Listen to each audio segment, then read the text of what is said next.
Hello दोस्तों, आप देख रहे हैं एक्सलेंट स्टडी पॉइंट। आज हम लोग पढ़ेंगे कक्षा 9th का चैप्टर 1 फिजिक्स में। इसका नाम है विज्ञान और मापन। तो चैप्टर का नाम है विज्ञान और मापन, जिसमें से हम लोग सबसे पहले जानेंगे कि विज्ञान क्या है। तो विज्ञान सावधानी पूर्वक किए गए प्रयोगों तथा परीक्षणों के आधार पर प्राप्त ज्ञान को विज्ञान कहते हैं। विज्ञान शब्द की उत्पत्ति सिंटिया शब्द से हुआ है, जिसका अर्थ क्या होता है? जानना।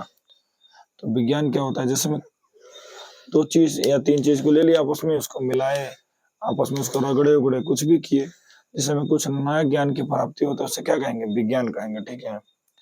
विज्ञान तीन प्रकार का होता है। पहला का नाम है भौतिक विज्ञान, दूसरा का नाम है रसायन विज्ञान, तीसरा का नाम है जीव विज्ञान। तो भौतिक विज्ञान किसे कहेंगे? तो पहले सबसे पहले भौतिक विज्ञान का डिफिनेशन लिख लेते हैं हम लोग। इसको आप स्क्रीन शॉट कर लीजिए, लिख लीजिए।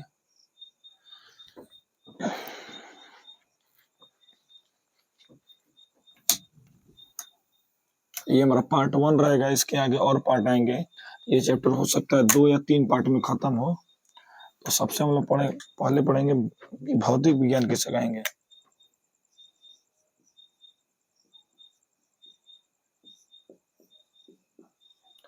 देखिए, भौतिक विज्ञान का डेफिनेशन होगा विज्ञान की वह शाखा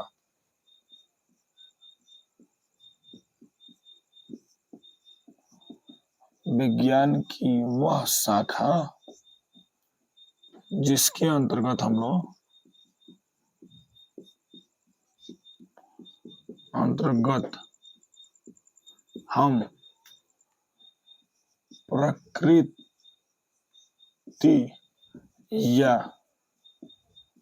प्रकृति या प्रकृति संबंधी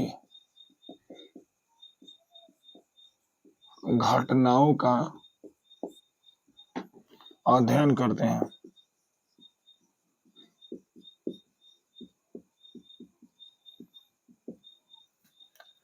भौतिक विज्ञान क्या है? तो विज्ञान की वह शाखा जिसके अंतर्गत हम प्रकृति या प्रकृति संबंधी घटनाओं का अध्ययन करते हैं, क्या कहलाता है? भौतिक विज्ञान कहलाता है। ठीक है। भौतिक विज्ञान का पिता किसे कहते हैं? जनक। तो भौतिक विज्ञान के जनक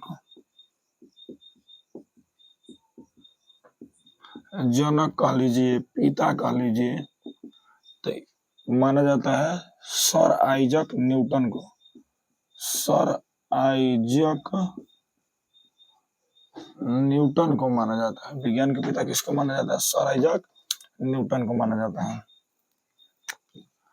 अब हम लोग पढ़ेंगे रसायन विज्ञान। तो रसायन विज्ञान किसे कहेंगे? तो विज्ञान की वह शाखा, सेम वही डिफिनेशन आएगा कि विज्ञान की वह शाखा जिसके अंतर्गत हम, इसको मिटा दें दोनों, विज्ञान की वह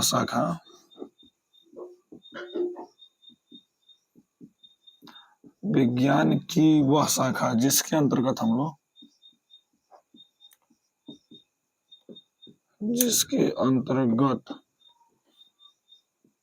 हम कार्बनिक तथा अकार्बनिक पदार्थों का अध्ययन करते हैं।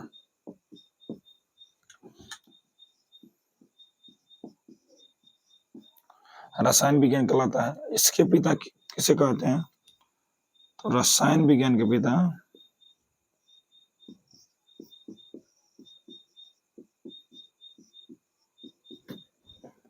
लिविसियस को कहा जाता है। लिविसियस।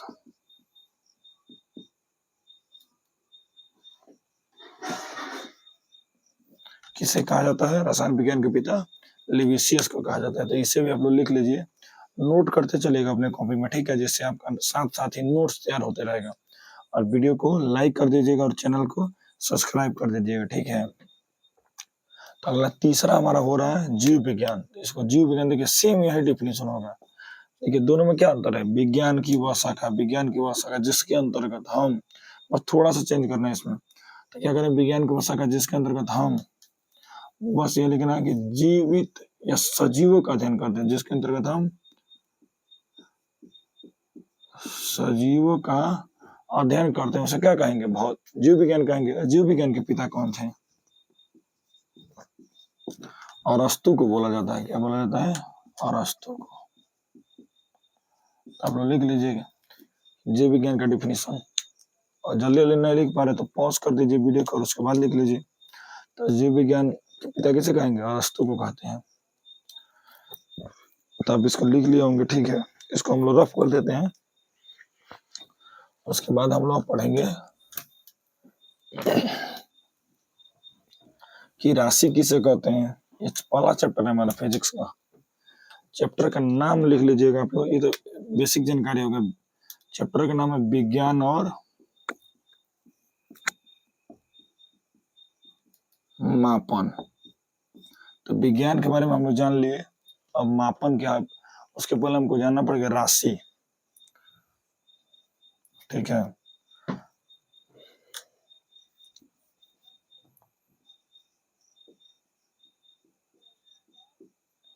भौतिक राशियां, फिजिकल क्वांटिटी। भौतिक राशियां किसे कहेंगे? भौतिकी के नियमों को, भौतिकी के नियमों को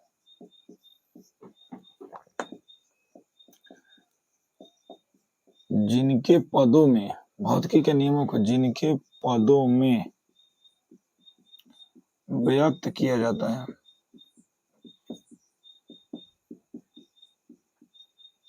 उन्हें भौतिक राशियां कहते हैं। उन्हें भौतिक राशियां कहा जाता है, ठीक है। एग्जाम्पल में हो जाएगा बल, समय, ऊर्जा, द्रव्यमान, etc। इसको आप लिख लीजिए, ठीक है।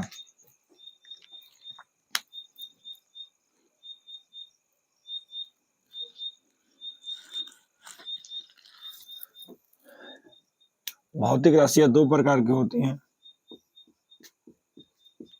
भौतिक राशि दो प्रकार की होती है, ठीक है। दो प्रकार की होती है। पहला का नाम है आधारी राशि, या इसी को बोला जाता है मूल राशि, ठीक है। दूसरा का नाम है व्युत्पन्न राशि।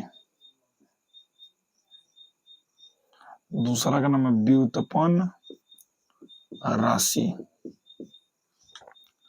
तो आधारी राशि किसे कहेंगे और व्युत्पन्न राशि किसे कहेंगे? देखिए यही इसका डिफिनेशन लिख देना है, लिख देना। सबसे पहले अब इसको उतार लीजिए, ठीक है।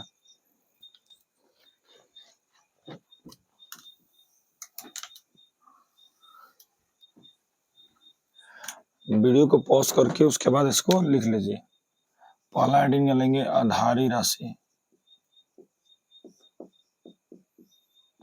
आधारी राशि किसे कहेंगे?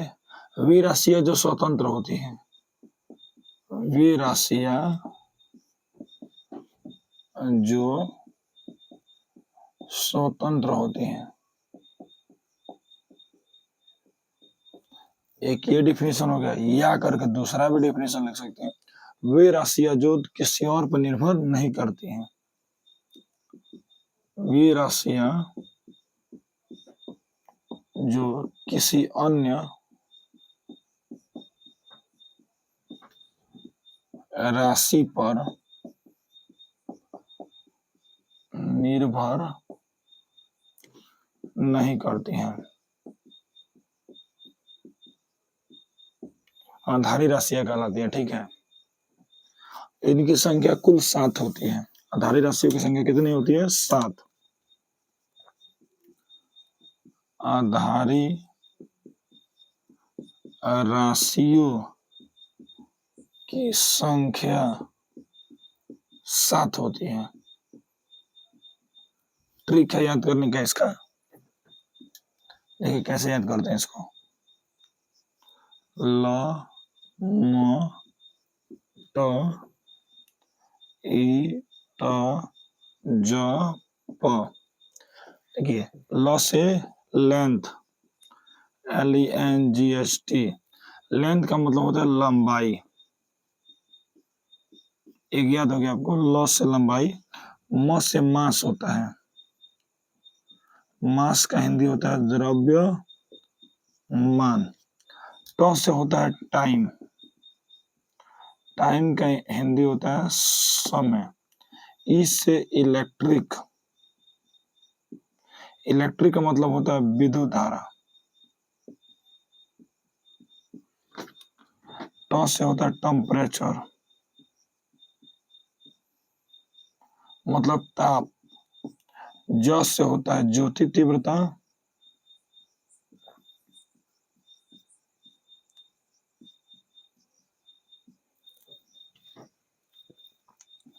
प से होता है पदार्थ का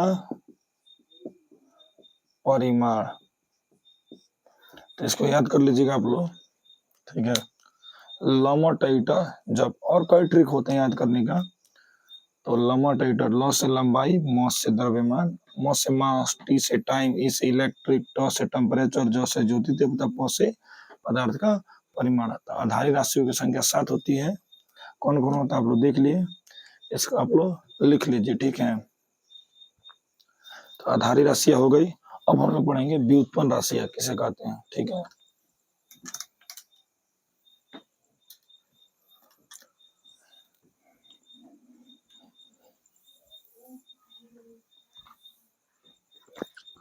तो व्युत्पन्न राशि किसे कहेंगे,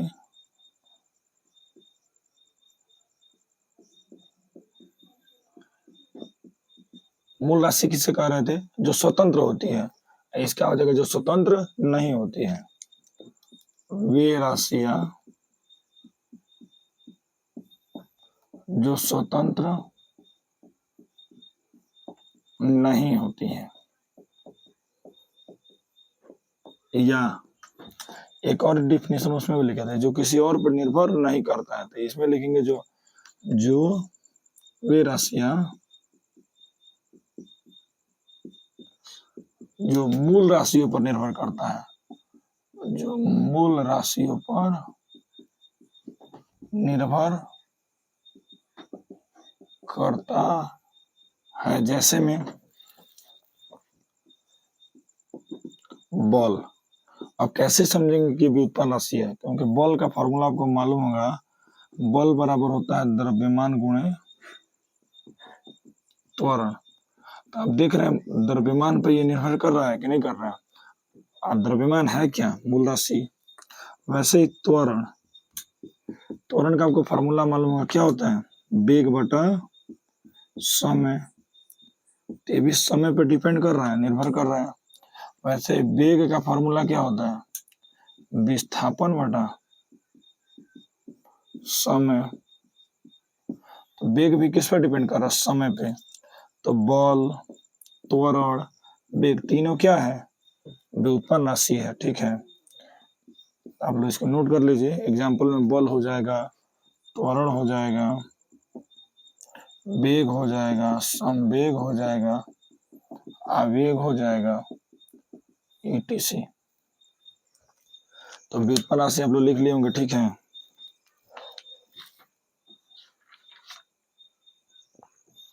अब हम लोग पढ़ेंगे मात्रक क्या है, ठीक है। अब हम लोग चलते हैं मापन की तरफ। तो मापन पढ़ने से पहले मापन समझ लेते हैं क्या होता है। हेडिंग डालेंगे मात्रक, इंग्लिश में इसको बोलते हैं यूनिट। मात्रक, किसी भी वस्तु को मापने के लिए किसी न किसी चीज की जरूरत पड़ती है। जैसे लंबाई को नापना है तो मीटर चाहिए हमको, चीनी को नापना है तो केजी में नापेंगे या ग्राम में मापेंगे। वैसे ही किसी समय को मापना है तो सेकंड में मापेंगे या घंटा में मापेंगे। तो किसी भी चीज को मापने के लिए किसी न किसी मात्रक की आवश्यकता पड़ती है। तो मात्रक का डिफिनेशन क्या होगा, किसी भी वस्तु को मापने के लिए, किसी भी वस्तु को मापने के लिए किसी माप की आवश्यकता होती है कि ना। किसी भी वस्तु को मापने के लिए कुछ मानक मापों की आवश्यकता होती है। मानक मापों की आवश्यकता होती है जिसे मात्रक कहते हैं। जिसे मात्रक कहते हैं, जैसे में एग्जाम्पल में लंबाई का मात्रक मीटर होता है और सेंटीमीटर भी होता है और कुछ होता है। द्रव्यमान का मात्रक केजी होता है, ग्राम होता है। मतलब समय का मात्रक सेकंड होता है, घंटा होता है, मिनट होता है, सब लिख सकते हैं। ठीक है, तो लंबाई को मापने के लिए मीटर चाहिए, सेंटीमीटर चाहिए, द्रव्यमान को मापने के लिए केजी चाहिए, समय को मापने के लिए सेकंड चाहिए। तो ये सब क्या है? मात्रक है। समझ में? मात्रक भी दो प्रकार का होता है। मात्रक दो प्रकार का होता है। ठीक है, सेम उसमें आधारी राशि, तो इसमें आधारी या मूल मात्रक। दूसरा का नाम है व्युत्पन्न मात्रक।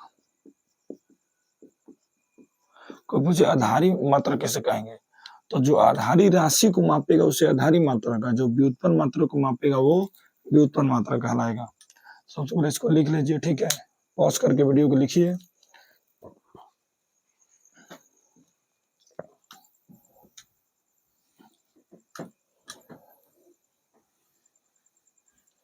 सबसे पहले हेडिंग डालेंगे आधारी मात्रक।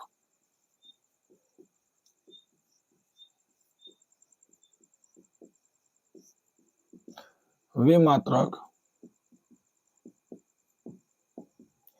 जो आधारी राशि को मापते हैं।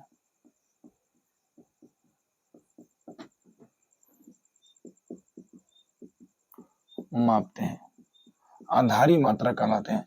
तो आधारी राशि 7 थी, तो आधारी मात्रक कितने होंगे? 7 होंगे। आधारी राशि, आधारी मात्रक की संख्या कितनी होगी? 7 होगी। क्यों होगी? क्योंकि आधारी राशि कितने थे? 7 थे। कौन कौन थे आधारी राशि? लंबाई, आप पीछे देख लीजिए आप। लंबाई, म से मास मतलब द्रव्यमान, टो मतलब समय, ई से इलेक्ट्रिक मतलब विद्युत धारा, ईट ताप, जब ज्योति तीव्रता, प से पदार्थ का परिमाण। देखिए कैसे करेंगे। लंबाई का मात्रक मीटर होता है, द्रव्यमान का मात्रक किलोग्राम होता है, समय का मात्रक सेकंड होता है, विद्युत धारा का मात्रक एम्पियर होता है, ताप का मात्रक केल्विन होता है, ज्योति तीव्रता का माप कैंडेला होता है, पदार्थ का मूल होता है। ठीक है, तो आधारी मात्रक की संख्या यही सब मात्रक है। ठीक है, अब मीटर को स्मॉल m से लिखा जाता है, केजी किलोग्राम को केजी से, सेकंड को s से, एम्पियर को a से, केल्विन को k से, कैंडेला को cd से और मोल को mol से। देखिए शॉर्टकट में मोल को संकेत किससे किया जाता है? इन सबों से। मीटर को m से, किलोग्राम को केजी से, सेकंड को s से, एम्पियर को a से, केल्विन को k से, कैंडेला को cd से, मोल को मोल से mol से। ठीक है, तो ये आधारी मात्रकों की संख्या कितनी होती है? 7 होती है। इसको भी आप नोट कर लीजिए। अब हम लोग बढ़ेंगे व्युत्पन्न मात्रक की तरफ। तो व्युत्पन्न मात्रक का डिफिनेशन क्या होगा? वे मात्रक जिनसे व्युत्पन्न राशियों को मापते हैं। ठीक है, हेडिंग लेंगे क्या? व्युत्पन्न मात्रक।